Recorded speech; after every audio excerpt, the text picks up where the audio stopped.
Welcome to the Recruiting Spotlight, the show where we talk to recruits from all over the country. I'm your host, Ava Garza, and each week we break down the recruiting journeys of top prospects across the nation. This is where you'll hear the stories behind the stats and what it really takes to get to the next level.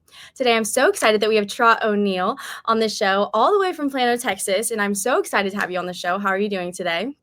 I'm doing well. I'm doing well. So, we're going to start off light. If someone saw you on campus or in the locker room, what's one thing that they don't know about you, but they should?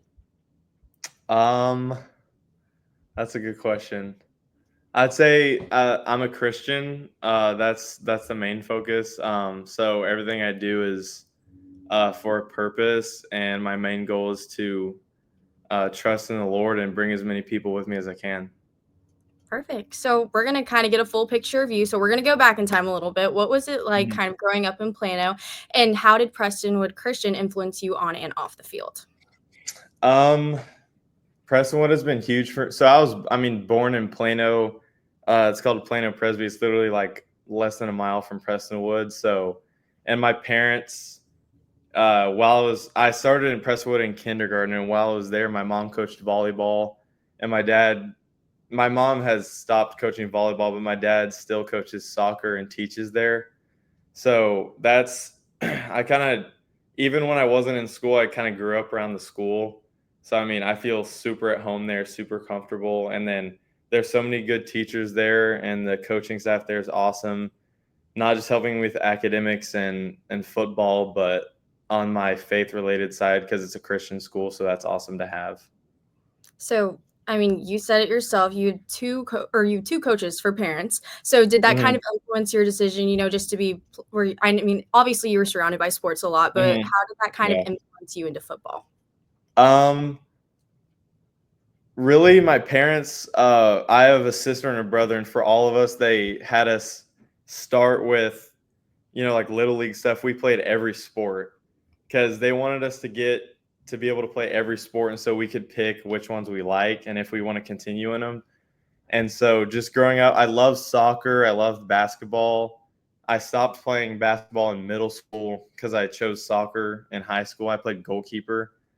And, but over playing all the sports, football has just been my favorite. And not just the playing side of it, but the brotherhood you build in the sport. And so that's how I got on it. So you got a long sports journey. Hmm. So when did football move from just a game to kind of becoming a real path for college? Um, Honestly, probably after my first camp, the first long summit camp I went to sophomore year, so not that long ago. Because I I had played quarterback middle school freshman year, but I knew I could have a chance to play in high school, but I kind of knew in the back of my mind you're probably not a good enough quarterback to go play in college. But I had a buddy, Luke Fegley, that he was a long snapper, and so I'd go over on the sideline with him and just mess around with it, and I realized like I can do it pretty well, and so I went to my first camp just to see like how it would go, and I ended up making like the finals and doing really well, and I was told I had a lot of potential, so that's when I realized like okay, I can actually go somewhere with this. So it's always kind of interesting to hear when that shift happens, but that QB to long snapper is kind of an Yeah. interesting shift. Oh So yeah. we're going to talk about your position. I mean, it's pretty specialized. Sometimes Mhm. people don't even really know about long snappers. We talked about it until Yeah. something goes wrong. So we kind of talked about what drew you to long snapping, but when did you realize that, like, I guess after camps, when did you realize like, oh, I'm actually like collegiate level Texas good? Um, I mean, probably. My first offer was Air Force, Okay. and probably right then I was like, okay, this is real now. Because I had always been told like you're gonna get an offer, but I was just waiting, waiting, waiting, and so I got my first offer, and I was like, okay, this should take off from here because I'm gonna get more attention. And then I think it was February this past year. Like they didn't reach out to me till this year. So Texas kind of came out of nowhere. They hadn't reached out to me. I hadn't gotten any camps. And so that when I got that first text from Texas and after the Air Force offer, it was pretty crazy. So, how did that conversation with coach go from QB to long snapper? You're just like, "Hey, I think I wanna be a long snapper," or like So actually, right, I'm still playing quarterback. I'm our backup quarterback right now. okay. Um, so I mean, I've always played like right now I play long snapper. I'm our backup quarterback, and every once in a while I rotate in at tight end, and so if they need me on defense sometimes. But so I've always kind of been in that role where it's just like whatever we need, I'll do it.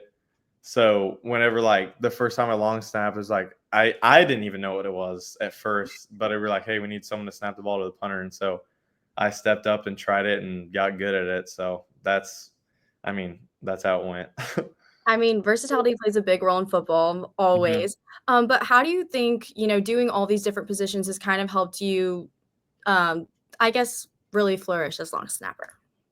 Um, the biggest one, I mean, the biggest is quarterback because I'm able to throw it well, throw a spiral well. So it's literally long snapping is just throwing it in between your legs. That's pretty much what it is. So if theoretically, I know a lot of people who can't, but if you can throw a football well, and you just need a little bit of coaching, and if you can throw a ball well, you should be able to snap well. So quarterback really translated for me into long snapping.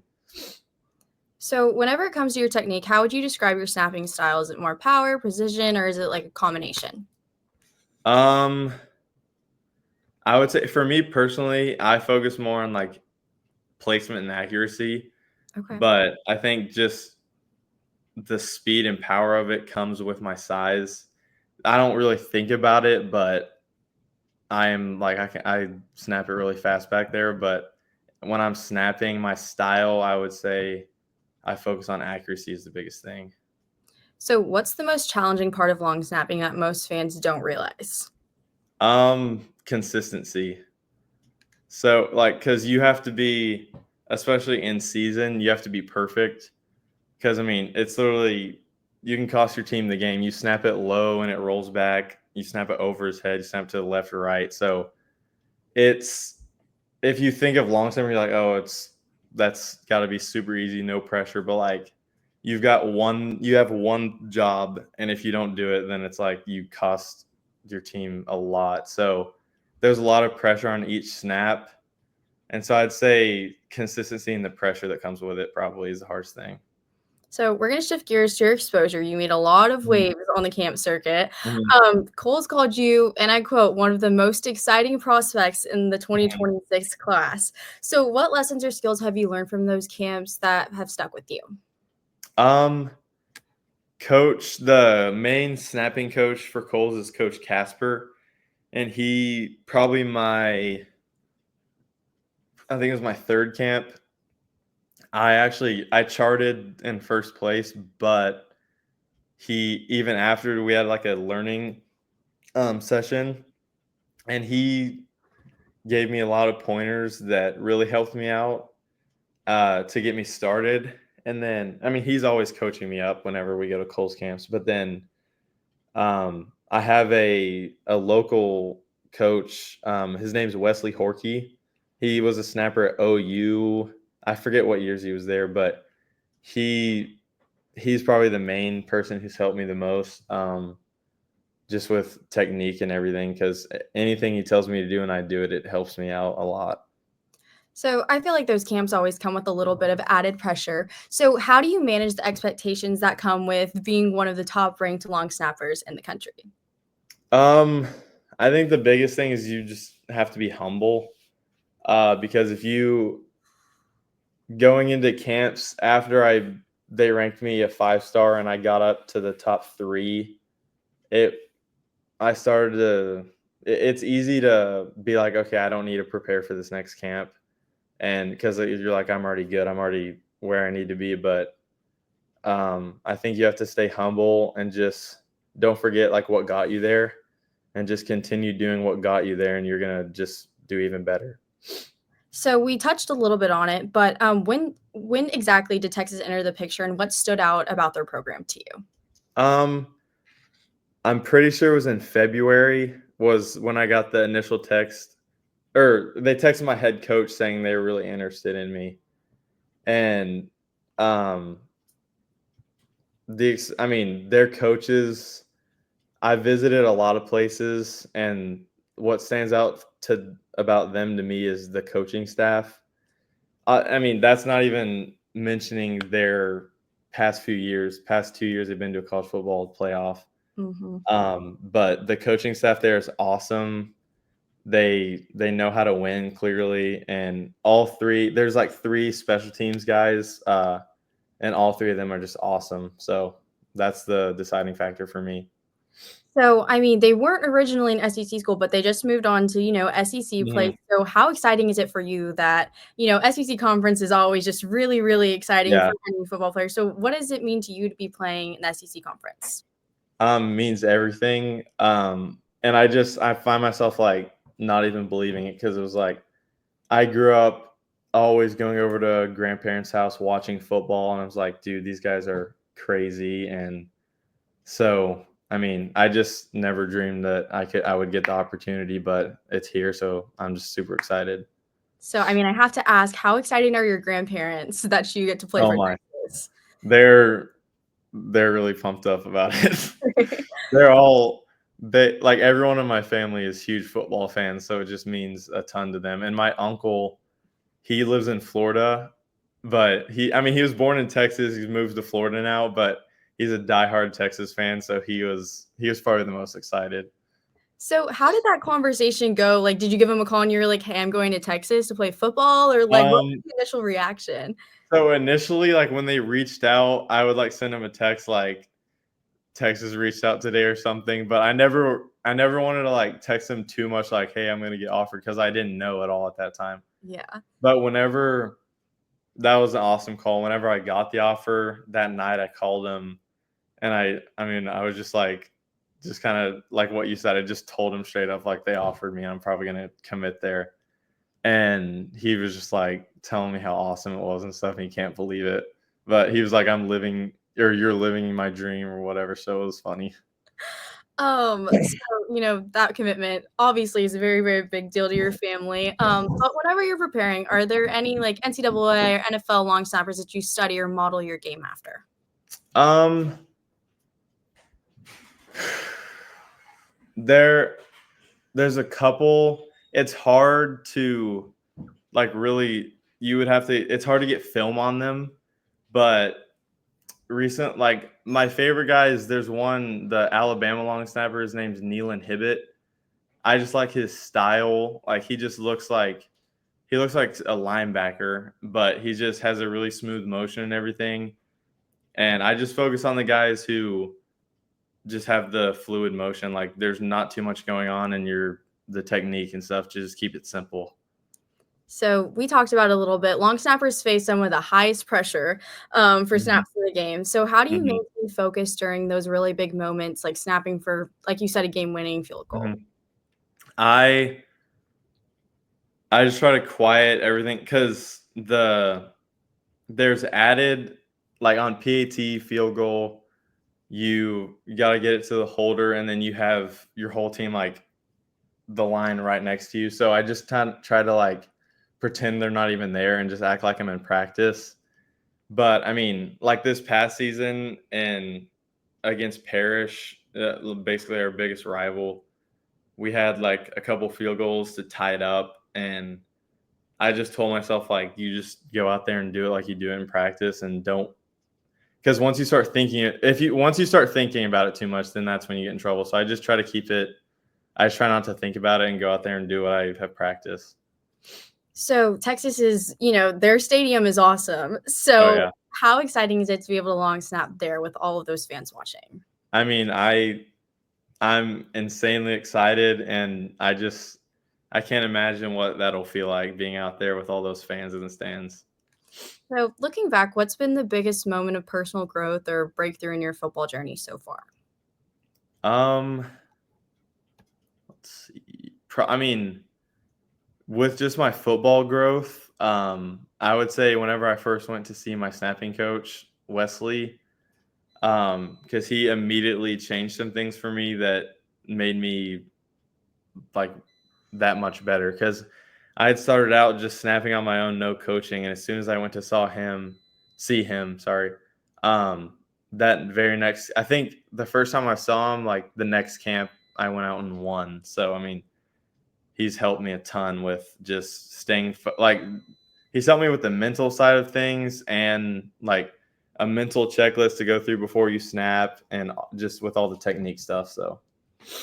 So, looking back to your younger self, if you could give one piece of advice, to your middle school self, what would it have been? Don't worry. Because I mean, my goal has always been play college football. But I had always just been like, okay, what position am I going to be best at is going to give me the best chance to go do that dream. And I mean, long snapping just fell into my lap. And so it's been perfect. And I mean, my brother what got me started really to decide to do it. What my brother was a kicker. He was at Tulsa for a year and then he transferred. He's at UTRGV now. And so he would go to kicking camps. And so I would see long snappers down on the other end. So he has been really key in getting me like in a special teams realm. So, for young specialists watching, what would you say to a kid dreaming of playing D1 football in your role? I would just say I would just tell him to keep practicing, and no matter how frustrating it gets, like because some days, even still, I'll go out there and I'm not having. You're not always going to be on your A game, or you're not gonna. No one's like that every day. No one's perfect every day. So I would just say, don't. You want to chase perfection, but when you don't get it, don't be surprised and just come out the next day and try to fix it. And then, last question, whenever people look back on you in 5 years from now, whether at Texas or wherever you happen to be, what do you hope that they remember the most about you? I would hope they remember my faith and Jesus Christ and what I did in Austin and on campus to further that. So that's what I want to be remembered for. So that's a wrap on this episode of Mhm. Recruiting Spotlight on Voice of College Football. Big shout out to our guest, Trott. I don't know about y'all, but I'm really excited to be cheering for Texas. And of course, thank you to y'all for tuning in and riding with us. If you haven't already, go hit that follow button on Instagram. You can find the show at Voice of College Football. And to keep up with all of my sideline shenanigans, go ahead and follow my Instagram over at Have a Great Day. Don't forget to rate, subscribe, and share this episode with your sports crew. Stay locked in, stay hungry, and I'll see you next time, same time, same place on The Recruitment Show.